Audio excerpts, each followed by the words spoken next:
Gabriela, essa cerimônia de posse conjunta das ministras Sônia Guajajara e Aniele Franco representou uma espécie de reencontro do Brasil consigo mesmo.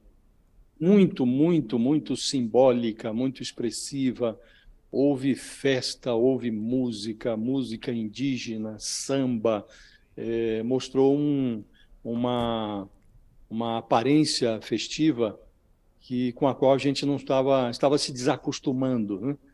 E eu diria que depois daquela passagem de faixa do dia da posse do Lula, essa formalização da posse das duas ministras foi talvez o momento mais simbólico da instalação do novo governo.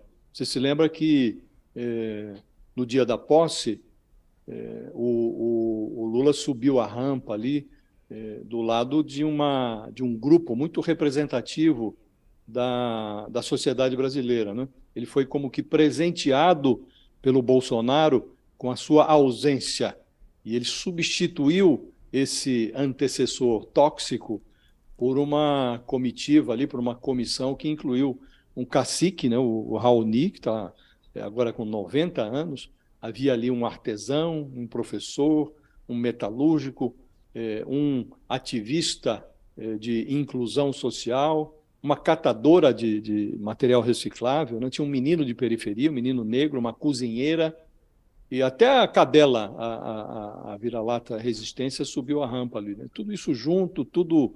E agora, essa posse conjunta, e a gente viu na mesma cerimônia uma mistura ali de vestidos, de batas, de cocares, tudo isso se misturando a ternos e gravatas. Isso dá uma aparência de novidade, e a gente estava se desacostumando dessa diversidade, né? Isso tudo assume uma importância maior quando a gente lembra que o Bolsonaro, que é o presidente que saiu, ele tentava muito conciliar duas exigências conflitantes, né? Que era ser Bolsonaro e exibir o bom senso que a presidência exige do seu ocupante. Ele não conseguia conciliar essas duas coisas, né? Então, o Bolsonaro ele não demarcou nenhum único centímetro de terra indígena, ao contrário. Ele sempre que podia, ele manifestava o seu desapreço pelos povos ancestrais do Brasil. Ele tinha também, eu me lembro de um episódio, logo durante a campanha de 2018, a então Procuradora-Geral da República, Raquel Dodge, ela entrou com uma representação contra o Bolsonaro no Supremo Tribunal Federal, acusando o então candidato à presidência de incitar o ódio, de cometer crime de racismo contra quilombolas, indígenas, refugiados, mulheres, gays, tudo isso numa única palestra que o Bolsonaro fez no Rio de Janeiro. E essa denúncia, veja como a história é irônica, né? A denúncia foi julgada na primeira turma do Supremo. Os fatos eram muito eloquentes, as declarações do Bolsonaro eram muito ofensivas. E na primeira turma do Supremo, o placar estava empatado em 2-2 pela responsabilização do Bolsonaro, quando veio o voto do Alexandre Moraes, que integrava essa primeira turma do Supremo. E o Alexandre Moraes desempatou a favor do Bolsonaro.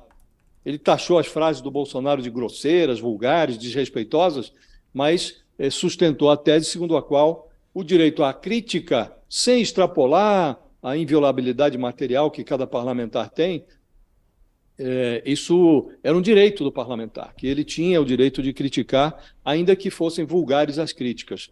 Então, hoje o Moraes é o algoz do Bolsonaro, foi chamado de canalha por ele, e lá atrás livrou o Bolsonaro de punição. Mas é contra esse pano de fundo, Gabriela, que tomam posse essas ministras, que dão ao novo governo uma aparência na qual o Brasil se reconhece. A maioria do Brasil olha para a esplanada hoje, tem ali algumas exceções que gritam por uma demissão, tem até ministra com vínculo com milicianos no Rio de Janeiro, mas nesses casos específicos, em alguns outros, o Brasil olha para a Esplanada e se reconhece. É como se olhasse no espelho e enxergasse algo que se parece muito com o país. É preciso agora ver o que serão capazes de entregar essas ministras e todo o ministério do Lula. Mas há uma mudança significativa, Gabriela, e é uma mudança benfazeja. Essa mudança faz bem ao país.